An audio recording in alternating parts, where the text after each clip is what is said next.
करणार काय? अगं हे बघ, शास्त्र आहे पण त्यांचा हात लागलाय ना जात्याला, मग बाद झालं.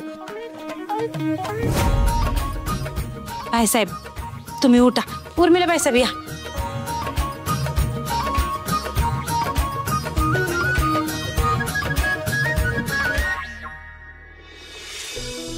इथं जाता हलवताना यांचं हे झाले, तिकडे इंदिरा सरांची काय हालत झाली असेल.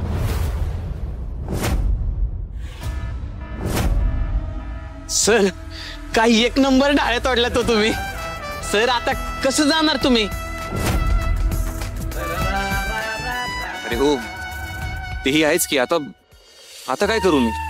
नाही गेलो तर आबा परत टॉन्ट मारतील. सर मी एक सुचवू का? हा थांबा, हे घे.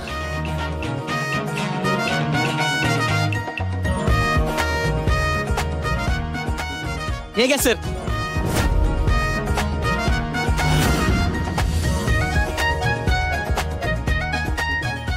दादा माझा शर्ट घे.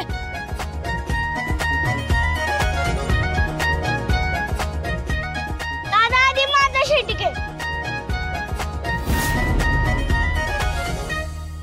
हे घे दादा. नाही दादा आधी माझा शर्ट घे.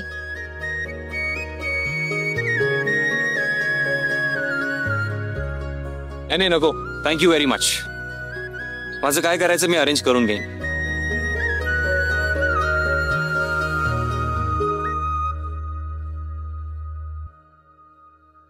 हे बायकान तुम्ही काय बघत बसलाय?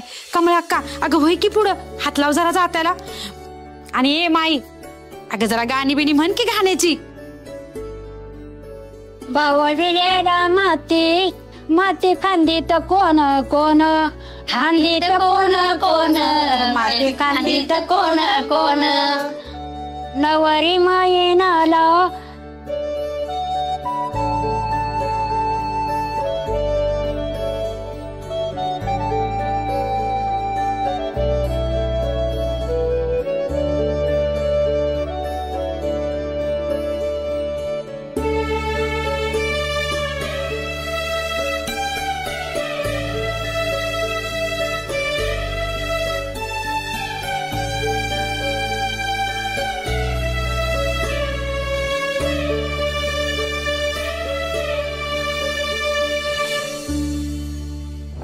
आई जे काही झालं ना ते मला अजिबात आवडलेलं नाही बरं का.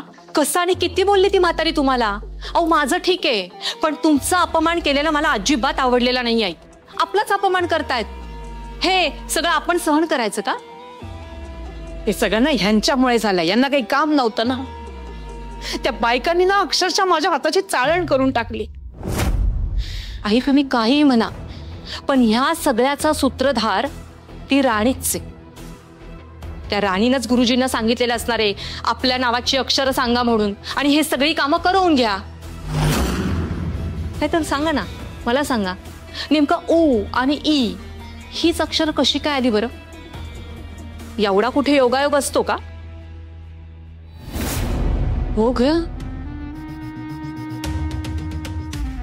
तुझं म्हणणं अगदी बरोबर आहे. आता दोन्ही नाव आपल्याच घरातली कशी काय? अयो माझं नाव आलं ते ठीक आहे, पण इंदिरा भाऊजींचं पण कसं काय आलं? नाही, त्या मुलीला आपल्या इंदिरा भाऊजींना त्रास द्यायचाच आहे. त्या राणीसाठी मी माझं काळीच जरी काढून दिलं ना तरी माझ्या इंद्राला त्रास देणं थांबवणार नाही. हो नाही, ते जाता हालता हालत नव्हतो, किती हात दुखायला लागले. आणि तिकडे तिकडे तर इंदिरा भाऊजींना झाडावर चढून ते ढाळ काढावं लागणार आहे. जमणार आहे का त्यांना? हो ग, मला पण ना त्याचीच काळजी वाटते. माझा इंद्र झाडावरनं पडला बिडला तर काय करू मी? हो नाही. अहो नाही नाही बाईसाहेब, म्हणजे झाडावरनं नाही पडलेलं ते. अव इंदिरा साहेबांनी झाडावर चढायला येत नाही ना, म्हणून बाईच खरचटला असेल. काय? अनु हे बघा, त्यांच्या तोंडाला की नाही माती बी लागली होती असं ऐकलंय मी. हो काय बोलताय तुम्ही हे? होय ते असू द्या हो. अहो पण वंगाळ कशाचं वाटतंय माहितीये का बाईसाहेब? म्हणजे ती वस्तीतली पोरं आहेत की नाही, ती आपल्या इंदिरा साहेबांनी लय हसलीत हो. लय म्हणजे लय बेकार वाटलं बघा. काय? त्या मालतीची तर वात आता पेटवून दिलीये. आता बॉम्ब तर फुटणार आणि त्या राणीचं लग्न मोडणार. मग काय, इंद्रा पुन्हा एकदा हारणार. माझ्या इंद्राचा एवढा पाणउतारा केला त्यांनी. आता त्या राणीला या सगळ्याचा हिशोब नाही द्यायला लावला ना, तर नावाची मालती माडिक नाही मी. मुहूर्तमेढीची पूर्ण तयारी झालेली आहे. हळदी कुंकू वाहून आपण सुरुवात करूया. होय होय, थँक्यू अजित, तू आलास म्हणून निभावला. अदरवाईज त्या फाटलेल्या कपड्यांमध्ये मी कसा आलो असतो गॉड नोस. दादा, तुला गरज असताना तुझ्या मदतीला मी नाही येणार तर कोण येणार? बसा. थँक्यू. अहो जावं. ही खुर्ची आहे ना, इंद्रजित सरांसाठी आणली होती. हे बघा, दुसरी आणलीच बुवांनी. बसा तुम्ही ह्याच्यावर बसा. हा, आग लाव तुमच्या या खुर्चीला.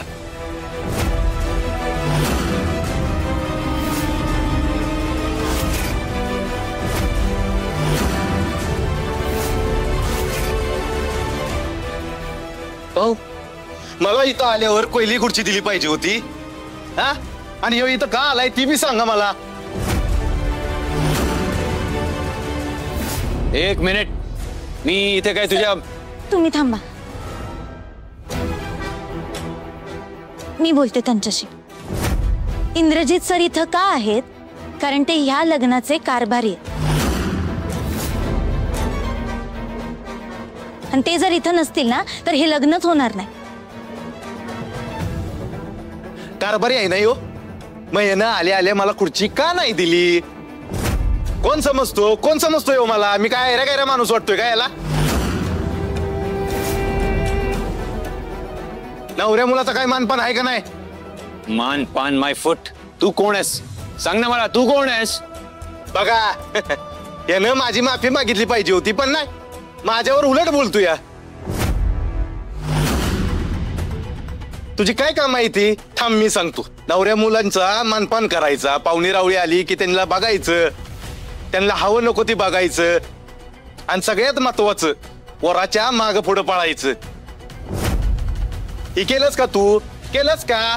नाही ना? पण तू काय केलंस? माझ्या बायकोने दिलेल्या खुर्चीवर बसाय आलास. बसलाच का नाही? बोल, अरे बोल की. बस, तुम्ही लई बोलताय आमच्या सरांना. ते तुमचं ऐकून घेतायत म्हणून तुम्ही वाटेल ते बोलाल का? आवाज